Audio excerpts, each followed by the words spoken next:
What is going on, everybody? Welcome, welcome, welcome. We're here building in another brand new case, the Fractal Meshify 3. This one's coming in at just at 2,600 bucks, so it should be a lot of fun and should be a good stream. So for the CPU in this, we're starting with the Ryzen 7 9800X 3D. It's pretty much still the king of gaming CPUs right now. There's not much more to say outside of it, outside of a little bit of issue in terms of failure rates.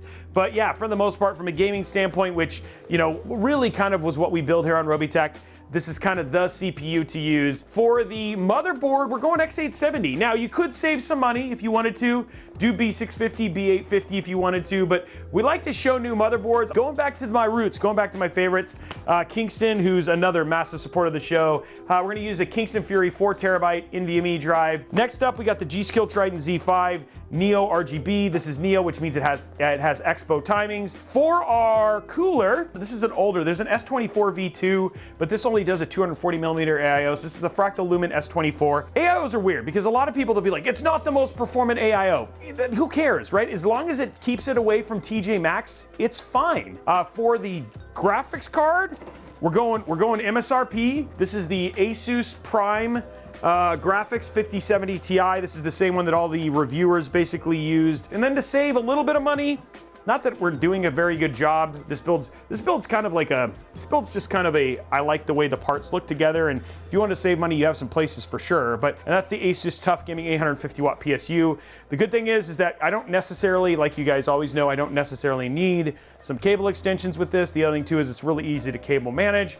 And then the last thing is this, frankly, that this means it could go up to a 5080 or potentially a 6080 in the future, or move over to a 9070 XT for whatever reason I'd want to side grade, or it'd be a downgrade, slight downgrade. You absolutely could do that as well. This should be all the parts right here. We're gonna put all these parts inside of this, which is the new thing. This is the Fractal Meshify 3, the latest Fractal Meshify case from the team over at Fractal. Okay, so let me get these parts out and then we'll start putting the build together. This is kind of more of a classic Robeytech build in the fact that it was just like, yeah, these are good parts. Like I go into my parts room and I just kind of choose stuff that I'm like, this would actually make a pretty build. Versus like sometimes, like, you know, we'll do like the budget builds or whatever it was where we'll min-max the crud out of them, or really just kind of focus on one particular feature set. This is more of a just classic PC DIY build in that regard. So yeah, there we go. So we got to peel. There it is, right there. Look at that. Ooh. I like this more than the new one that they have where you have to like shift it. So I do like this version of Q-Latch, which is nice. Okay, there we go. Okay, let's get the peel off of this. I like to use these because sometimes it's just a little easier. There we go, look at that. I'll do the AIO bracket stuff right now. It may not need it.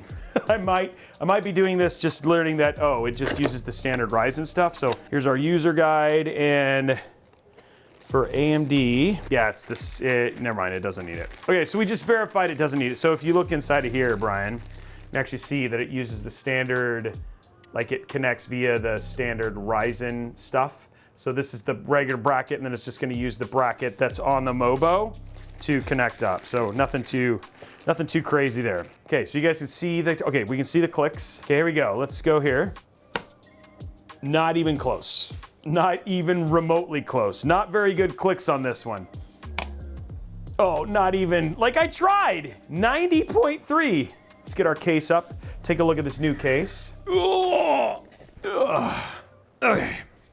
So this is the Fractal Meshify 3. Let's go ahead and pop inside. Okay, first and foremost, the thing that you'll notice is right here at the bottom is they've added this air scoop, very much like the toilet bowl one from the NZXT H6, the H5. In terms of the quality, like the quality of the metal, this thing is a hefty feeling case. This is not BTF. It does have some Velcro in some places, like for tie downs and stuff like that. Okay, so let's go ahead and pop this over. Move this over a little bit. Okay, so that's in. Dude, that fits in really nicely. It's very Lego feely in terms of just the amount of room that you get. The 5090 FE would fit in here, but a normal 5090, it would be a little bit of a struggle, just to be clear. We need to put front panel connections in. What do you say, Brian?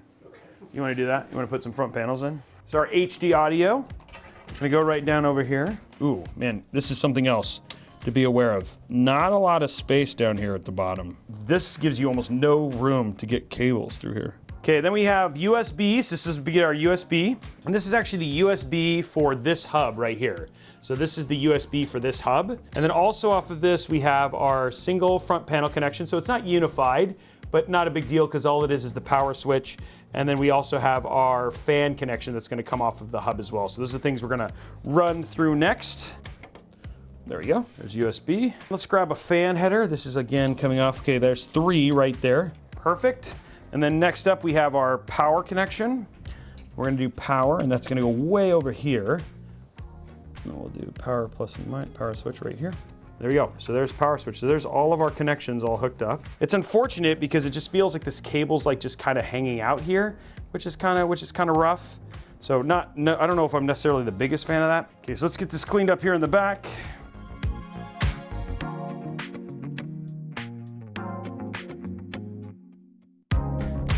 I have to say, this looks actually really clean. I'm actually really happy with this one. I could have ran it through this middle channel, which might have been a little bit better, and then you could move it off of the side, so I could have done that, but I didn't, so we're just gonna go with it. Build looks nice here, so let's get our AIO in. Okay, let's do this. Okay, so now what we're gonna do is we're gonna switch our bracket here for the AMD one. I think it's gonna go like this.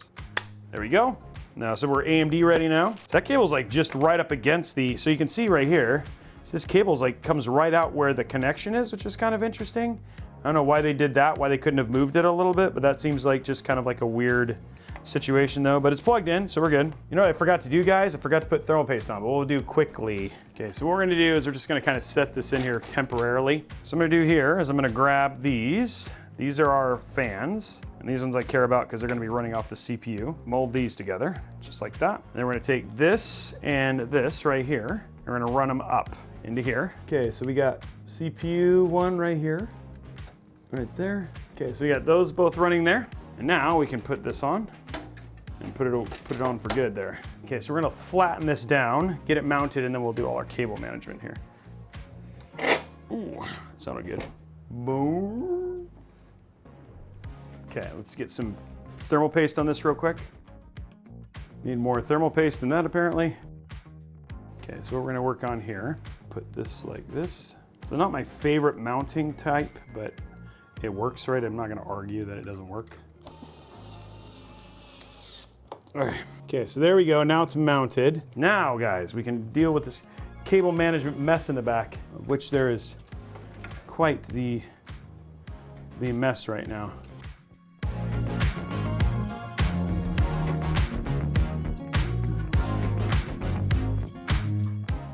Let's go ahead and pop our PSU in and run the cables, and then we'll do our GPU last. Whatever happened to horizontal PCs? Wouldn't the heat go up easier? Oh no, the air travels way too fast in PC cases for the warm air rises, cold air descends kind of thing. But I don't know. I feel like there are some coming.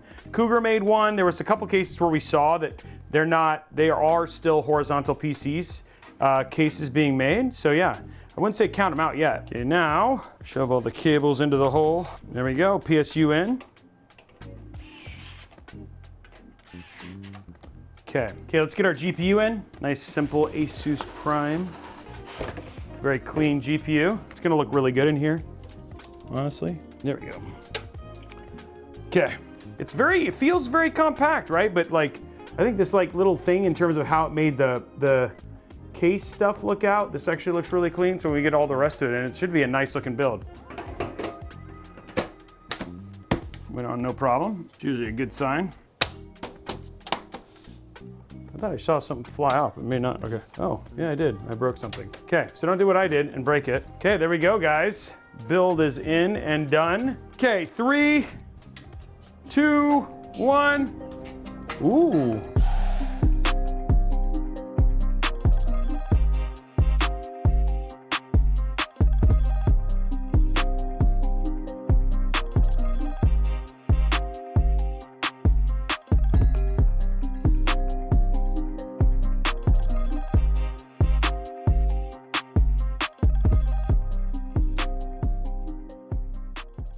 I do like the lighting options. They're really cool. Like there's Starfall. That's really neat. Let's get this tested, see how thermals are, but I think we made this look really good. So let's go ahead and check Cinebench. Okay, so we got our cooling already. 10-minute test here.